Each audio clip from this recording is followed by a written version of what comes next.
Est-ce vraiment possible d'être libre?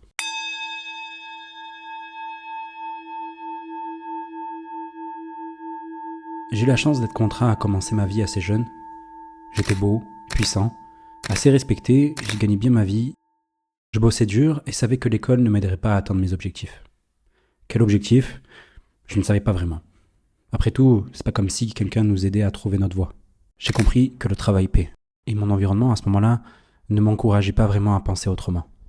Et proposait même des alternatives qui marchaient vraiment. La tête pleine de rêves, j'avais donc deux choix à faire. Partir dans le salariat, ce que je m'étais promis de ne jamais faire, par réflexe quasi instinctif, mais c'était une voie plus sûre, et pourrait me convenir en vue des nouveaux modèles qu'on nous présentait. Ou prendre le chemin mystérieux et de tenter de me frayer un passage dans l'entrepreneuriat, à une époque où peu de choses étaient documentées, où beaucoup retenaient de l'information pour en vivre. J'ai donc choisi une voie entre les deux, une sorte de mix. Je me suis laissé 1 an pour apprendre de ceux que je pensais être les meilleurs en France, puis je montrais mon projet.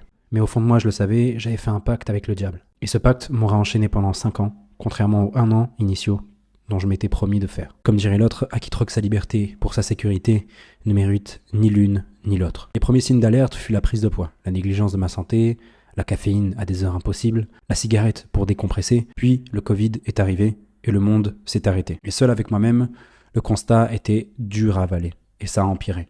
Je me suis fait virer, ou plutôt j'ai attendu qu'on me vire, passer de boîte en boîte, en sachant très bien que c'était mort d'avance. On peut pas m'en vouloir. Après tout, je venais de sacrifier 5 ans de ma vie pour une chimère. La nuit était devenue mon quotidien, et je me laissais m'endormir tout doucement. Mais le sommeil est propice à une chose, le rêve, ou plutôt pour moi, des visions. Un homme, seul dans le désert, une femme, un oasis. Et je me suis rappelé de moi, il y a 5 ans. Il était encore vivant. C'est tout ce qui me restait de pur. Je me suis donc laissé emporter par le flux. Et c'est là que j'ai vu le désert, les chaînes qui me retenaient d'avancer, reliées au loin à l'homme que je voulais devenir. Et c'est en sentant le poids des chaînes d'un côté de mon corps que je l'ai vu. L'enfant que j'étais. J'étais à la croisée des chemins. Il a fallu que je vive tout ça pour en arriver là, ou j'ai toujours évité ce moment jusqu'à présent. Je le savais, aucun retour en arrière n'était possible. Derrière moi, le feu ardent de ma dépression me poussait vers l'océan inconnu de possibilités, alors j'ai pris ce que j'avais dans un sac à dos et décidé de marcher. Après tout, je n'avais plus rien à perdre et surtout, plus rien à prendre là où j'étais. J'ai donc entrepris de traverser le Maroc à pied, avec une idée simple, rejoindre le désert. Si je devais mourir pendant le voyage, je l'accepterais. Si j'en revenais vivant, le message serait clair. Et je t'ai tout documenté. C'est la première vidéo de ma chaîne YouTube et c'est là que tout a commencé pour moi. Rien ne s'est passé comme prévu. Mais paradoxalement, tout s'est très bien passé. Et je suis revenu avec un seul enseignement. Dieu est grand. J'essaie d'obtenir du coup ce que j'ai toujours voulu, la liberté. Si on définit la liberté comme l'addition de l'autonomie et de l'indépendance, alors c'est faire ce que tu veux, quand tu veux, où tu veux, avec qui tu veux. C'est mon projet. Et je l'ai appelé le projet Ouria. Alors voici mon but avec toutes ces vidéos. Conquérir ma liberté, partager la vérité de ce monde pour mourir en homme de Dieu et accomplir, je crois, la mission qui m'a été donnée. Je suis un aspirant de la sagesse et voici ce qui s'est passé dans ma vie cette semaine. Allez, let's go, bilan de la semaine, on se lance. On est le 17 mars, il est 6h44 du matin. Et du coup, je fais le bilan de la semaine dernière à ce lundi. Écoutez, désolé encore une fois pour le retard, parce que j'ai posté du coup mercredi, du coup ça va après ce qui s'est passé pour la semaine dernière. Et ça s'est plutôt bien passé, je vais être très très honnête avec vous. Ça a été plutôt une bonne semaine. On va faire déjà le bilan spirituel, etc. Alors, pourquoi je lance ce projet qui s'appelle le projet Ouria? Le projet Ouria, c'est très simple. C'est moi qui essaie de devenir libre, qui correspond en fait à faire ce que tu veux, quand tu veux, où tu veux. Pas de contraintes inutiles. Juste un moyen pour moi d'avancer vers une vie qui me correspond à 100%. Voilà, tout simplement.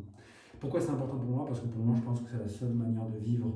Typiquement, en fait, sans cette liberté, c'est impossible pour moi de vivre. En fait, je n'arrive pas. Et du coup, ben, mon objectif mon objectif en gros sur cette année, j'ai pas vraiment d'objectif sur cette partie-là un peu spirituelle, parce que je pense pas qu'on peut quantifier ta réussite spirituelle tout simplement. Par contre, oui, je me mets des objectifs tous les mois pour arriver à atteindre des objectifs qui, eux, sont qui sont, disons, importants. Je suis désolé, je suis un peu dans les vapes, parce que j'ai pas encore dormi, j'ai fait une insomnie encore hier soir, je ne sais pas trop pourquoi, je vais être très honnête. Peut-être parce que j'ai fait un chaos de toute la journée, pendant la journée de dimanche, parce que j'ai eu un sommeil absolument éclaté pendant toute la semaine. Sans doute, c'est peut-être ça, et d'ailleurs on va en parler juste après. Mais en gros, mon objectif ce mois-ci d'un point de vue spirituel, c'est déjà finir l'intro de mon livre. C'est déjà fait. Et oui, putain, j'avance plutôt bien. Lire le livre de mon mois qui est le pouvoir de l'instant présent, que je suis à la moitié, donc je suis très très bien avancé pour finir ça. Et enfin, finir le Coran, où là aussi je suis très très bien avancé, pas grand chose. Faire un bon ramadan, c'est-à-dire en gros aller souvent à la mosquée, faire tarawih tous les jours. Bref, vraiment faire un truc carré, un ramadan propre, où tu te lèves le matin pour aller prier à Fajr, c'est pour ça que je suis levé aussitôt aujourd'hui. Et l'autre objectif que je me suis donné aussi, c'est arrêter le porno. Je reprends un petit peu par-ci par-là par rapport à la dernière fois. Et je vais être très honnête, c'est pété en fait. Je suis en train d'arrêter, sachant qu'en plus de ça, je vais me marier, il n'y a plus aucune utilité à aller voir tout ça. On va bientôt vivre ensemble, on va faire, mais c'est que du mauvais en fait finalement. Et enfin, l'objectif de cette semaine, mais du coup, parmi tout ça, ça a été de lire le Coran, etc. Mais surtout de finir la première partie, la première partie de mon intro. Et en fait, en travaillant sur la première partie de mon intro, qui était en fait une biographie, finalement, je vais être très honnête, j'ai fini par la faire en entier. Donc, est-ce que j'ai réussi? Oui, et même mieux, comme je vous disais, j'ai terminé l'intro en entier. Et maintenant, je vais vous la lire. Ça va être pas mal ça, je n'avais pas prévu. Ça permettra du coup, parce que ma femme regarde mes vidéos et je devais lui lire l'introduction pour qu'elle me donne son avis. Et au final, j'ai pas eu le temps. Alors on commence, je suis désolé, je vais devoir lire mes notes, donc je ne vais pas regarder la caméra. Et on est parti. Si tu tiens ce livre entre tes mains, c'est que, comme moi, tu te sens que tu n'es qu'à un pas d'obtenir ce que tu souhaites dans ta vie, mais qu'en même temps, quelque chose en toi et autour de toi semble tout faire pour te saboter. En d'autres termes, tu te sens trahi.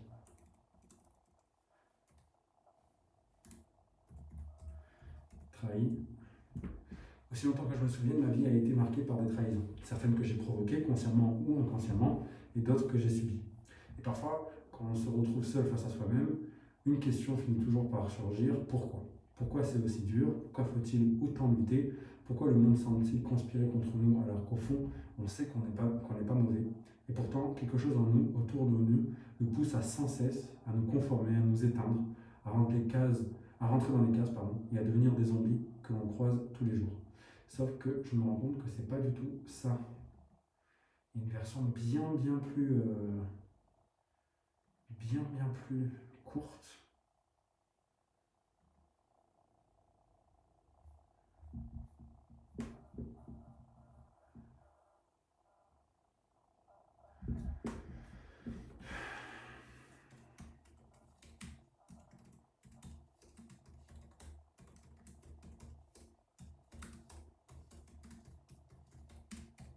Je fais ça en direct, j'en ai strictement rien à foutre.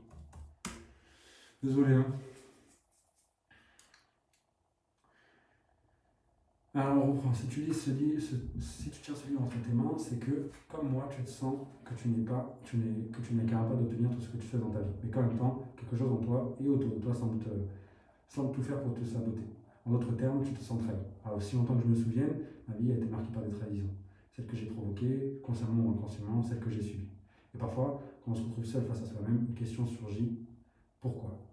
Pourquoi c'est aussi dur? Pourquoi faut-il autant lutter? Pourquoi le monde semble-t-il conspirer contre nous alors qu'au fond, on sait qu'on ne mérite pas ça, ce traitement?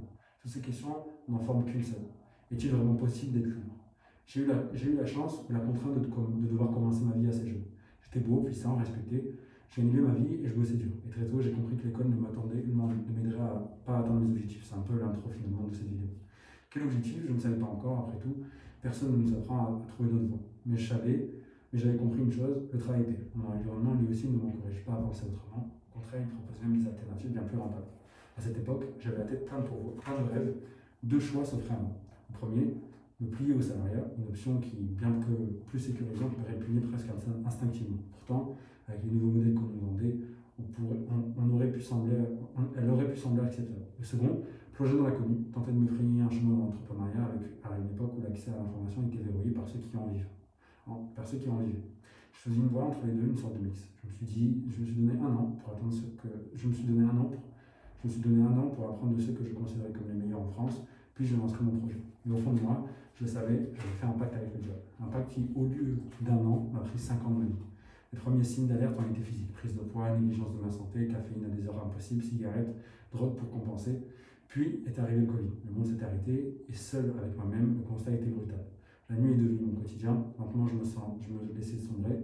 Mais le sommeil a cela de particulier qui fait place au rêve, ou plutôt aux visions. Un homme seul dans le désert, une femme, un oasis. Et au milieu de ces images, je le sentais. Le moi d'il y a 5 ans était encore vivant. Je me suis laissé emporter par son appel et j'ai enfin vu ce qui m'entravait. À ma gauche, un enfant, les yeux humides, pleins de rage. À ma droite, un vieil homme, sage, un léger sourire paisible accroché à son visage. Je pouvais sentir le poids des chaînes, entendre les cliquetis métalliques à chacun de mes mouvements. L'enfant, le vieil homme et moi, tous reliés, retenus par ces liens qui convergeaient vers un seul point, le désert. Je devais le traverser. Je l'avais compris, j'étais à la croisée des chemins. En me réveillant, une évidence s'est imposée en moi. Aucun retour en arrière n'était possible. Derrière moi, le fer ardent de ma dépression, devant moi, l'océan inconnu des possibilités. Alors j'ai pris ce que j'avais dans un sac, à dos, et j'ai décidé de marcher. Je n'avais plus rien à perdre, et c'est surtout plus rien à prendre là où j'étais.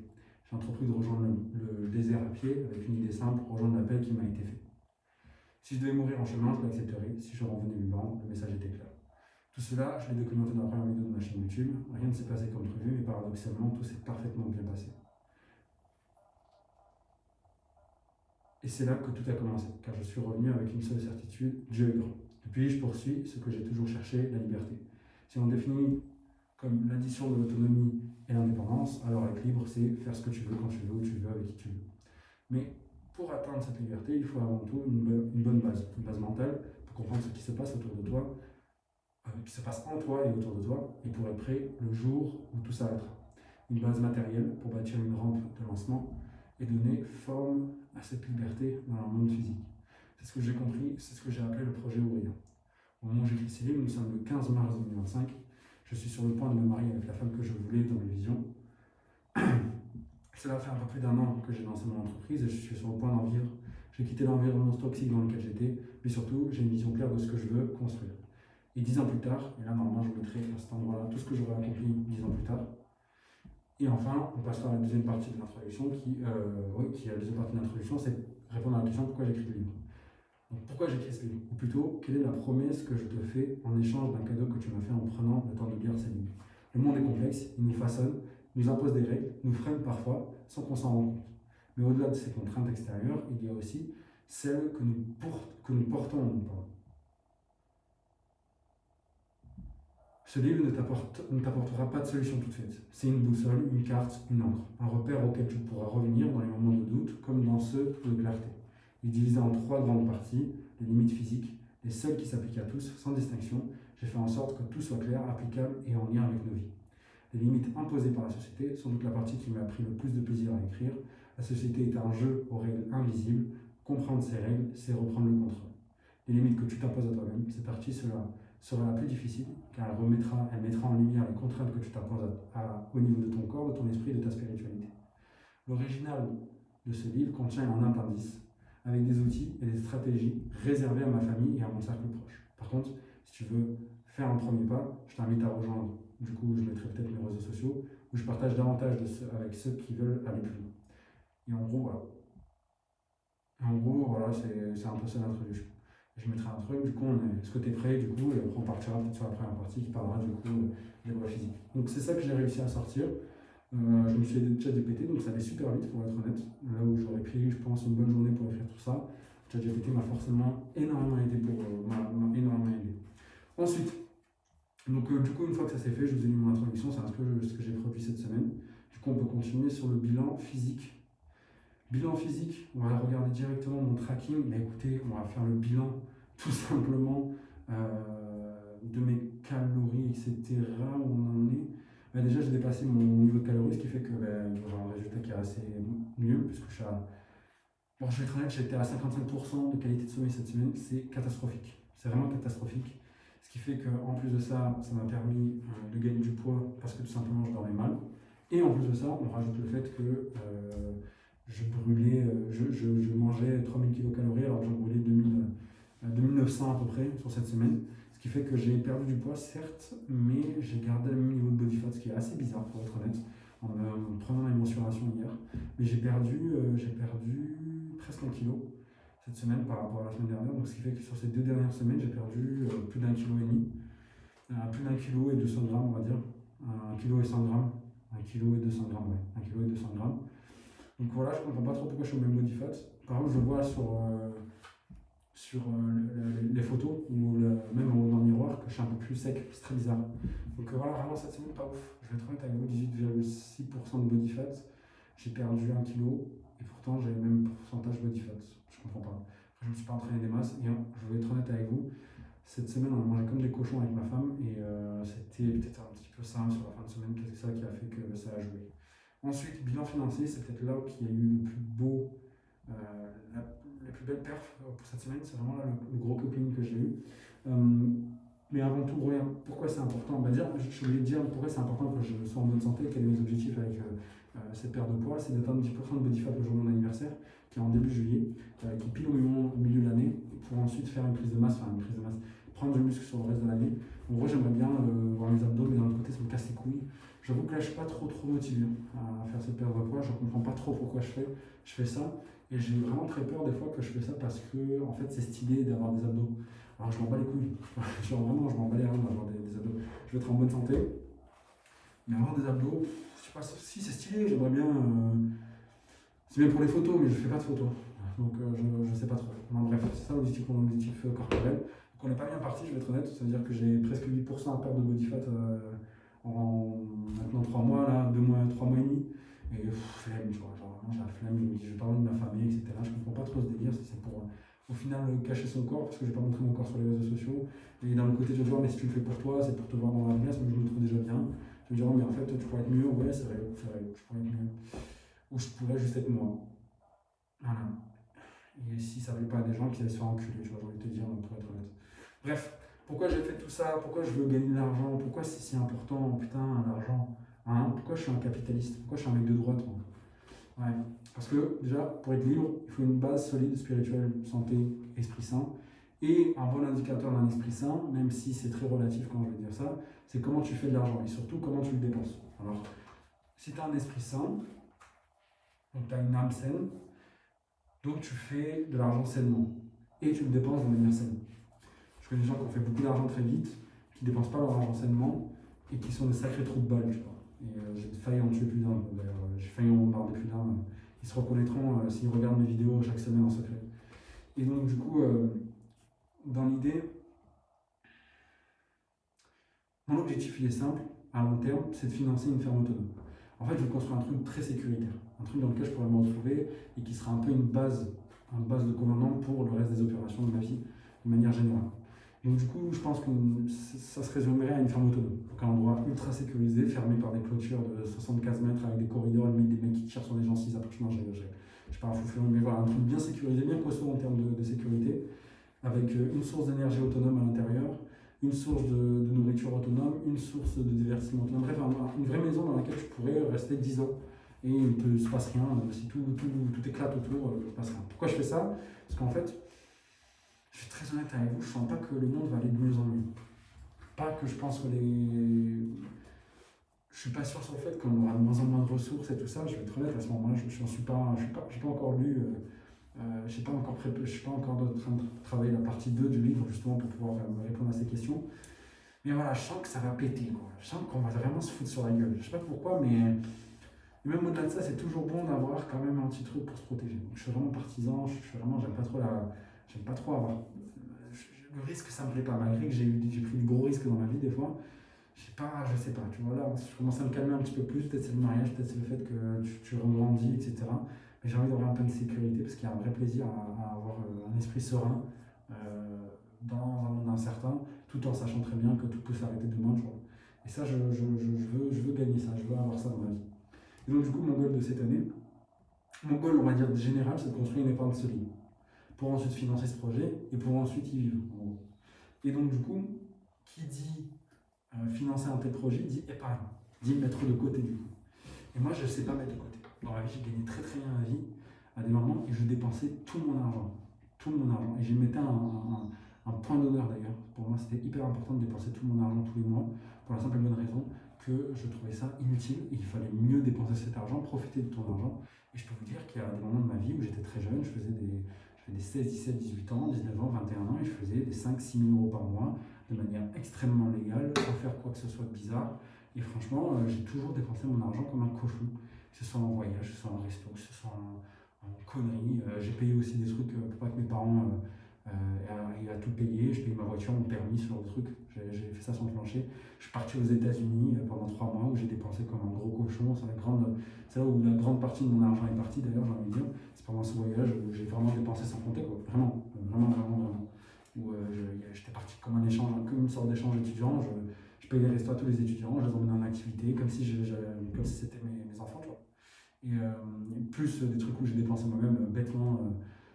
Je rentre dans un magasin Levi's, j'achète 7 jeans, des trucs comme ça, tu vois. Je ressors, j'ai une bille de 1000 euros, 1500 euros, tu vois. Des trucs comme ça, tout con. Ouais, je fais des trucs bêtes, quoi. Mais bref. Et au final, les jeans, je les oublie là-bas. Tu vois, parce qu'en fait, ça rentre pas dans ma valise. Je dis, vas-y, c'est unique, sa mère, tu vois. Ouais, j'ai fait ça un jour, j'ai fait ça. Moi, je suis un sacrifice de pute, j'avoue. Et donc, du coup, là, aujourd'hui, j'essaie de reconstruire une épargne solide dans un monde où j'ai jamais fait ça. Et donc, du coup, il faut apprendre à mettre de côté. Et je sais pas mettre de côté. Et donc, du coup, je me suis mis un objectif ultra simple, un truc tout con à atteindre, qui est avoir 1000 euros. Pourquoi 1000 euros? Parce qu'en fait, il y a un mec qui s'appelle Dave Ramsey qui apprend à des gens à faire ça, justement, à faire ce travail que je suis en train de faire actuellement, mettre de côté, créer une épargne, etc. Et il dit la première étape, c'est de mettre 1000 balles de côté. Ah, juste à mettre 1000 balles de côté, t'es bon pour le reste. Bah, écoute, ce mec-là a appris à des gens pendant des années comment mettre de l'argent de côté, lui-même a réussi, enfin il a la preuve du truc, j'écoute le monsieur. Moi. J'écoute le monsieur. Après, une fois que tu as mis 1000 euros de côté, l'étape c'est de mettre un fonds de sécurité. Ce fonds de sécurité, c'est entre 6 et 9 mois de côté par rapport à tes dépenses mensuelles quotidiennes. Par exemple, imaginons par mois, tu dépenses, je sais pas, 1500 euros en tout, courses, loyer, tout compris.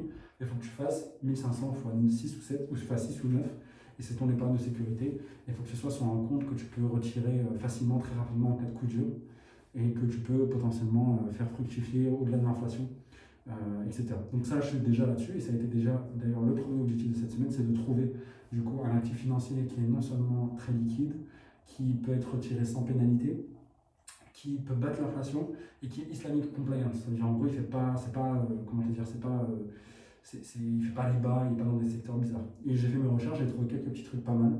Et donc du coup, étant donné que j'ai pas encore mis 1000 euros, ça va être un bon début de réfléchir à ça dessus. Et du coup, voilà, c'est ce que j'ai fait cette semaine. Rapidement, encore une fois, je demande à ChatGPT qui m'a aidé à trouver ça. Et donc du coup, l'objectif de ce trimestre, c'est de mettre 250 euros de côté, de financer la fête de mon mariage qui arrive une semaine après le ramadan. Et mes objectifs du mois, c'est de mettre de côté et avancer vers mettre de côté du coup ces 250 euros, parce qu'on arrive à la fin de ce trimestre, et de financer du coup le mariage de ma femme avec moi. Donc c'est un peu ça l'objectif sur ce trimestre. Enfin, mes objectifs de la semaine, ça a été de trouver un actif financier. Épargne de sécurité, c'est fait, ça c'est super cool. Et enfin, faire 2000 appels. Parce que je suis setter au téléphone pour des boîtes. Et l'objectif c'était de faire 2000 appels pour essayer de prendre, je crois, 7 rendez-vous, je ne sais plus combien de rendez-vous j'avais fait. Et franchement, j'ai une semaine de cochon des îles. J'ai fait 352 appels et non pas 2000. J'ai eu 50 conversations, c'est presque 17% de taux de décroché, ce qui est vraiment, vraiment, vraiment pas dégueu. Et j'ai pris 9 rendez-vous. Donc, ultra bon ratio vu mon volume d'appels. Il n'y a vraiment rien à dire, quoi. J'ai eu cette semaine 5 rendez-vous positionnés, donc 5 rendez-vous qui auraient pu être potentiellement qualifiés. Sur ces 5 rendez-vous, 3 ont été qualifiés, 1 n'a pas été qualifié et 1 est à replacer. Et financièrement, si tous mes clients me demandent demain un remboursement, je suis à moins 193 euros. Donc j'ai creusé l'écart par rapport à la semaine dernière, si vous vous rappelez bien, j'étais à presque 400-500 euros. Ne vous inquiétez pas, je ne suis pas à moins 390 sur mon compte. Bien au contraire, en fait, j'ai plus de 5000 balles sur mon compte.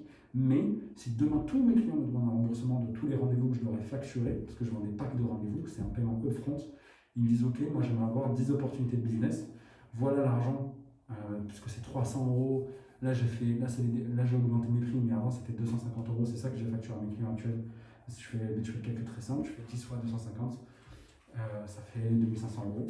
Et du coup, voilà, tiens, 2500 euros, va me trouver 10 opportunités de business. Et là, du coup, c'est ce que je fais avec eux. Et donc, demain, s'ils me demandent de me dire, ok, t'arrives pas, t'es nul, rembourse-moi tous les rendez-vous que tu n'as pas qualifiés pour le moment. Mais écoute, je serai à 193 euros. Le problème, c'est qu'ils ne feront jamais ça. Mais c'est toujours bon pour moi de voir parce que ça me permet de dire, ok, bah, ce mois-ci, je peux retirer tant, je peux payer tant. Et donc, du coup, si c'est seulement les clients relous qui remboursent, parce que j'ai 2 clients qui sont relous, bah, j'ai 4000 euros sur mon compte. Voilà, en gros, aujourd'hui, j'ai plus que 4 rendez-vous. Non, j'ai plus beaucoup de rendez-vous hein, à qualifier pour mes clients. Donc ça fait extrêmement plaisir. J'ai combien de rendez-vous? Je crois que j'en ai 4 pour un et l'autre, je ne sais plus combien j'ai, mais en tout cas, voilà, bref, je suis bien de fou, il n'y a pas de souci. Bon, plan d'attaque pour la semaine là, qui arrive, c'est très simple, c'est replacer 6 rendez-vous qui ont sauté. En tout, j'ai 6 rendez-vous à replacer. Donc ça, c'est super, parce qu'en fait, c'est des rendez-vous qui sont déjà chauds. La personne a déjà pris rendez-vous avec elle, juste à la rappeler, tu vois, bon, on ne s'est pas vu, pourquoi vous n'êtes déjà pas venu au rendez-vous, on peut le replacer et tu le replaces dans la semaine. Parce que la personne, en plus, ça s'en veut d'avoir annulé, donc elle prendra forcément une date qui est très proche.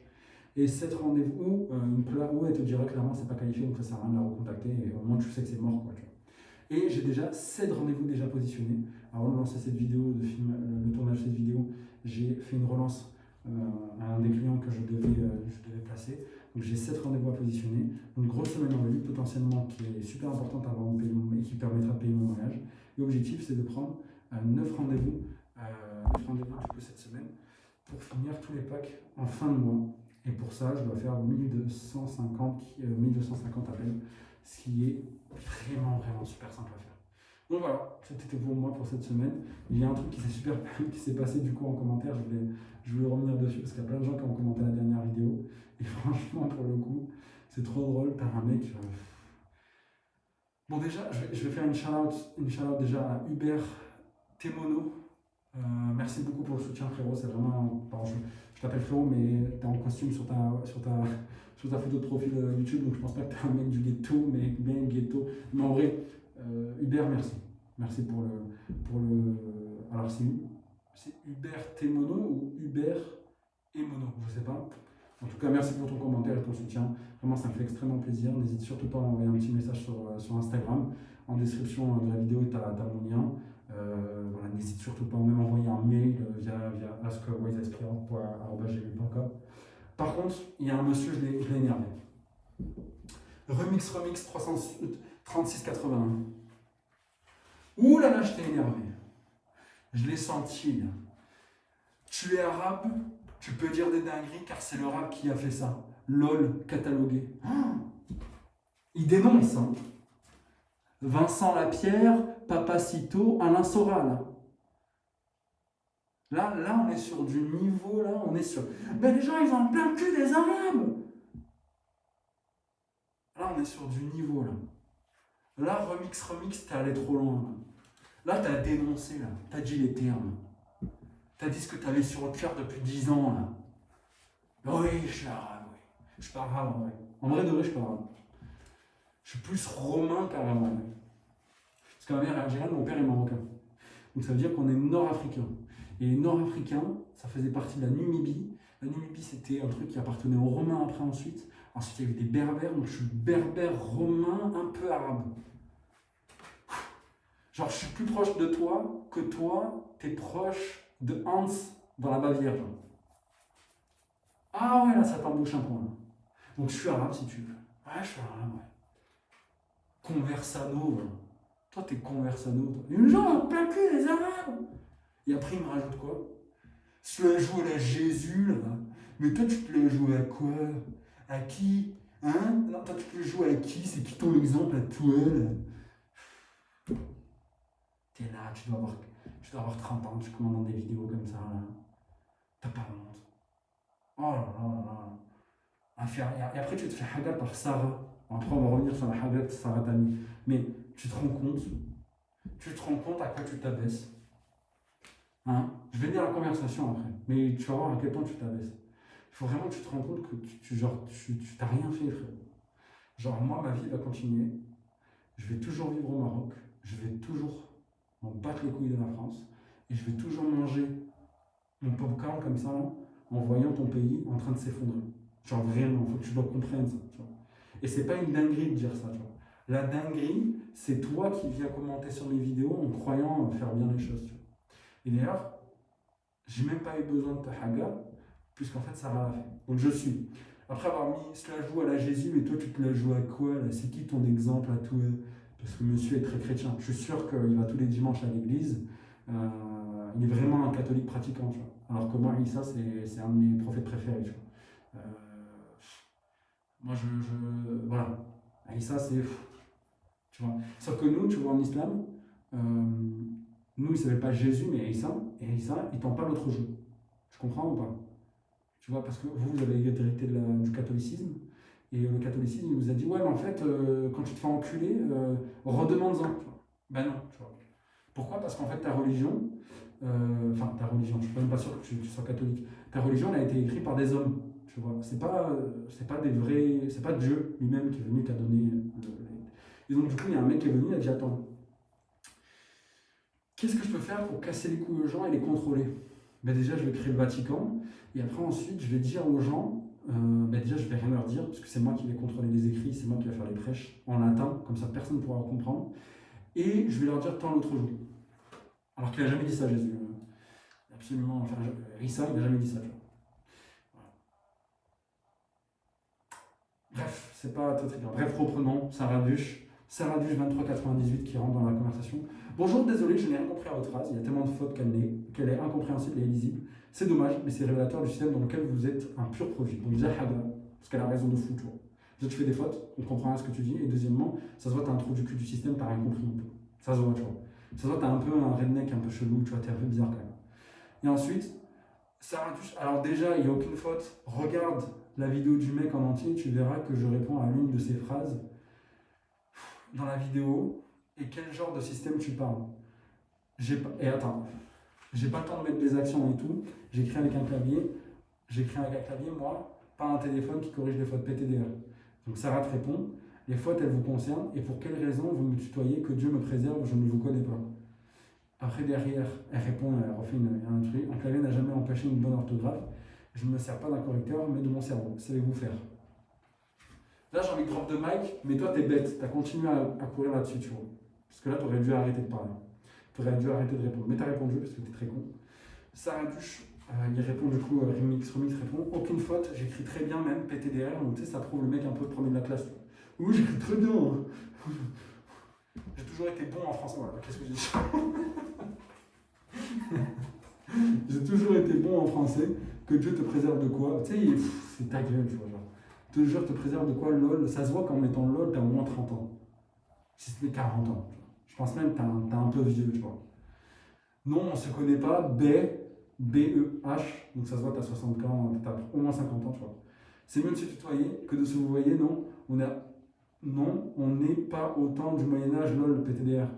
Voilà. Donc le mec il vient me voir, il me parle de Jésus, il me dit que je suis un arabe. Il y a d'autres qui disent ouais, t'es un mort, tu vois, M-O-R-E. Et il me dit on n'est pas au Moyen-Âge. Et là en fait on lui demande rien, le mec, mais absolument rien. Et là il va dire là écoute, j'écris et tu me réponds que c'est pas lisible, non? Oui, je sais me servir de mon cerveau, PTDR, je suis ingénieur en informatique. Je suis premier de la classe, bonjour. Bonjour, je suis premier de la classe. Donc oui.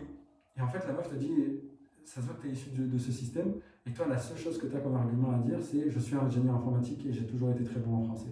Donc, littéralement, Sarah, elle a prouvé ce que vous voulez penser de toi. Tu es ingénieur informatique, on s'en bat les couilles de gros. Je vais être honnête avec toi. Il y a une IA, elle va te remplacer dans 2 ans. Dans 2 ans, tu n'existes plus. Genre là, ça commence déjà. Là, les développeurs front-end, ça commence là déjà. Ciao. Back-end, ça commence. Tu as des assistants IA qui peuvent aider des mecs et tout ça. Et là, il y a même des IA. Tu vas montrer un prompt, il crée une application. Si tu es software ingénieur, casse-toi, frérot. On n'en voudra même plus de toi. Vous avez pris des 700-800 € jour pendant 10 ans. Vous êtes mis bien. Maintenant, c'est fini. La vie de ma mère, il y a des mecs, je les connais. Ils vont tout faire pour détruire vos métiers. Vous allez voir. Vous avez pris trop d'argent. Ok, je sais pas écrire. Alors, okay. Et il répond du coup, ok, je sais pas écrire. Alors, ok, madame, dans ma phrase. Ici, où sont les fautes? Merci de corriger. Donc ça veut dire que le gars, il a écrit cette phrase et je suis sûr il a regardé point par point pour pas faire de faute. On n'est pas dans du Moyen-Âge. Waouh, ingénieur ou pas, c'est toujours incompréhensible. Toute ta phrase est mal construite. Charmant produit du système, bien à toi, j'arrête de converser. Elle est très bon, la tournure de phrase, manque de syntaxe, d'erreur d'orthographe, pas d'accent. Vous écrivez dans ma phrase ici, ça veut rien dire. Lol, mais on s'en fout de la syntaxe. Lol, on écrit bien sans faute. En langage, tu vois, tu réponds ça. Pas d'accent. Non, la flemme avec l'ordi. Bon, bref. Phrase ci-dessous. Donc là, tu commences à la harceler, s'en bat les couilles de ta gueule, tu vois. Je t'ai touché, non, dis-moi c'est quoi qui ne t'a pas plu. Charmant produit du système, ça veut dire quoi? Ça, oui, je suis un homme très bien avec mes côtés coquins.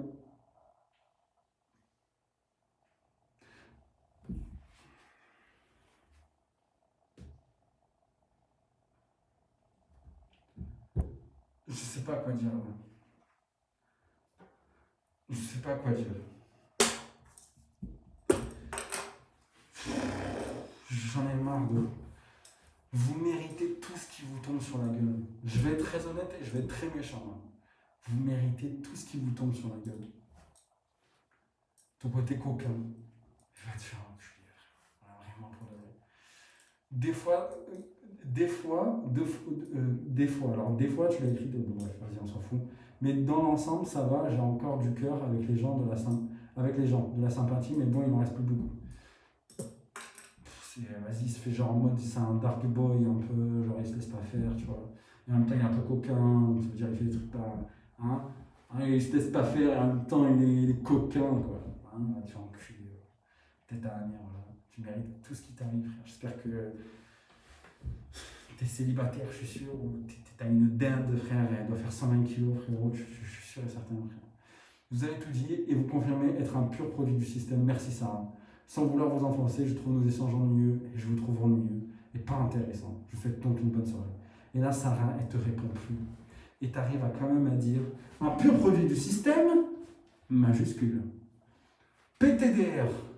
Non, je suis un ingénieur en informatique. Donc non, je suis plutôt casanier, je ne fréquente personne de la société, je suis souvent seul. Si ma conversation t'ennuie, alors bonne soirée à toi aussi, je ne suis pas là pour te plaire. Quelle honte. Et après, alors qu'on t'a rien demandé encore une fois, moi je fais du divertissement informatique pour les gens en IA, sur les réseaux sociaux. Voilà, basta. Après le reste, je m'en fiche un peu. Pourquoi tu commentes alors la compte de ta grams? Pourquoi tu commentes? Pourquoi tu commentes? Tu es là, tu crois que tu es intéressant, tu penses que tu as dit des trucs, tu dois liker des pages qui parlent un peu de Hitler, machin, tout ça. Tu penses que tu es trop intelligent parce que tu es sans doute blanc. Mais frérot, tu es un trou de balle, genre. Genre, sache-le, tu vois. Tu es un trou de balle. Et si tu es encore opérationnel dans ce monde, c'est parce qu'en fait, il y a des gars solides comme moi qui font en sorte que des méchants comme moi te tombent sur la gueule. Le problème, c'est que les gens comme moi, ils en ont marre, ils quittent la France à un moment, tu vois. Parce que si tu aurais été un petit peu malin, tu te serais dit, putain, je connais pas ce gars, faudrait que j'évite de dire des bêtises, tu vois. Mais bon, comme c'est Internet et que tu as un écran devant toi, tu l'aurais jamais dit en face, alors que j'aurais dit peut-être des dingueries encore plus grosses, tu n'aurais jamais rien dit, parce qu'en fait, tu n'as aucune verbe, puisqu'en fait, tu vas pas aller voir les gens, puisque tu es ingénieur informatique. Donc tu es forcément un mec un peu frêle, ou un peu gras, tu vois, skinny fat, et tu sais pas, la confrontation, c'est pas ta journée, puisqu'en fait, tu vis tout seul, parce que tu t'arrives pas à connecter avec les gens. Et en fait, quand tu as un gars comme moi qui a vécu, qui a fait des choses, qui a voyagé malgré son jeune âge, qui a essayé d'entreprendre des choses, bah, tu te sens comme une merde. Donc tu viens sur ton ordi, tu commentes mes vidéos. Parce qu'en fait, t'es une merde. Donc, juste pour te dire un truc, oui, tu es un peu produit du système, oui, ça va te tomber sur la gueule, et oui, le fait que tu sois dans le divertissement, en informatique, etc., ça sert à rien, tu vois. Genre, je vais travailler avec toi, tu vois. T'es un trou de balle, genre. Donc, je sais pas qui tu es, tu vois, genre, on va être honnête, mais des échanges que je vois, t'as pas l'air d'être un super humain, tu vois. Donc, moi, ce que je te propose, c'est un truc simple. Viens m'envoyer un petit message sur Instagram, ou m'envoyer un mail, ou quoi que ce soit. On se fait une visioconférence. Je retire mon masque, même si tu veux, pour qu'on puisse parler. Et tu m'expliques à quel point ça a été pertinent ton message, tu vois. Et tu verras que par A plus B, d'une, tu vas pas le faire, ça je le sais, parce que après cette vidéo, je vais commenter. Et je vais dire, je t'ai répondu dans ma dernière vidéo, il y a une surprise pour toi. Je vais écrire ça exactement. Et on va voir si tu vas venir. Et je suis sûr et certain que tu vas pas venir. Et si tu viens et qu'on fait une vidéo, tu ne mettras pas ta caméra. Moi, j'en suis sûr et certain. Parce que les gars comme toi, c'est des merdes. Je les connais très très bien. J'ai travaillé avec eux. Vous êtes des merdes. Vous n'avez pas de colonne vertébrale. Vous êtes des merdes. Et la seule chose qui vous retient et qui font qu'en sorte que des gars comme moi ne pètent pas un point avec vous, c'est qu'il y a des lois, etc. Et ce système, il va tomber un jour. Et vous allez voir, moi, les gens dehors, ils sont pas comme moi. Moi, j'ai eu la chance et j'ai eu un peu la tête de me dire, je me barre. Mais à un moment, il y a des gens, ils vont péter un point, ils vont tomber dessus. Avec de tels comportements, à dire des dingueries comme ça, franchement, frérot, je te le dis, entre moi et toi, ça va te tomber dessus. Parce qu'un jour, tu as fait une erreur. Et je suis sûr et certain, ça t'est déjà arrivé. Que tu as dit un truc un peu qui est sorti de ton cerveau, que tu le pensais vraiment. Et un gars, il a dit, ouais, t'es sérieux ce que tu dis, et t'as failli te faire un arabe. C'est déjà arrivé dans ta vie. Et c'est pas en allant sur les réseaux sociaux, en disant, ouais, t'es un arabe, en croyant que t'es malin, et à faire le nazi un peu, là. À faire le mec un peu en mode, je suis un blanc, donc je suis au-dessus des autres, je suis trop malin, je suis un ingénieur, machin, je suis bon en français, que ça va te sauver. Parce qu'en fait, à un moment, il y a un truc qui s'appelle la loi divine, elle va te tomber sur la tête, frérot. Parce que ce comportement-là que tu as eu, il est pas bon. Moi, je m'en bats les couilles, tu vois. Je vais être très honnête avec toi, je m'en bats les couilles. J'ai connu pire que ça, tu vois, dans ma vie. Mais c'est un conseil que je te donne. Je suis sûr que tu es quelqu'un d'un grand âge, tu es quelqu'un d'au moins 30 piges, au moins minimum. Faire des actions comme ça à ton grand âge, franchement, je te le dis, frérot, c'est très, très grave. Genre, c'est très, très grave genre, remets-toi en question, tu vois, dans ta vie, tu vois. Genre, juste dis ça, tu vois. Bref, Sarah, t'es mon Sancho. Hubert, t'es mon Sancho. Et il y avait un autre commentaire aussi, je crois. Mon gars Hamza qui avait aussi commenté, je crois, la dernière vidéo. J'ai pas envie de dire de bêtises. Désolé, je check parce que je ne veux pas rater les commentaires de personnes. De Hamza, ouais, Nassouri Hamza. Écoute, frérot, envoie-moi ta vidéo quand elle est terminée, vraiment pour de vrai, genre. Envoie-moi ta vidéo, ça me ferait plaisir que tu m'envoies ça. Et frérot, vraiment pour de vrai, tu lâches pas tes vidéos, frérot. Tu as déjà commencé, tu as fait le plus gros, tu as posté la première. Vraiment, ne lâche pas, tu vois. Bref, les amis, prenez soin de vous. On se dit à la prochaine, semaine prochaine. Prenez soin de vous. On se dit à la prochaine. Ciao. Bisous.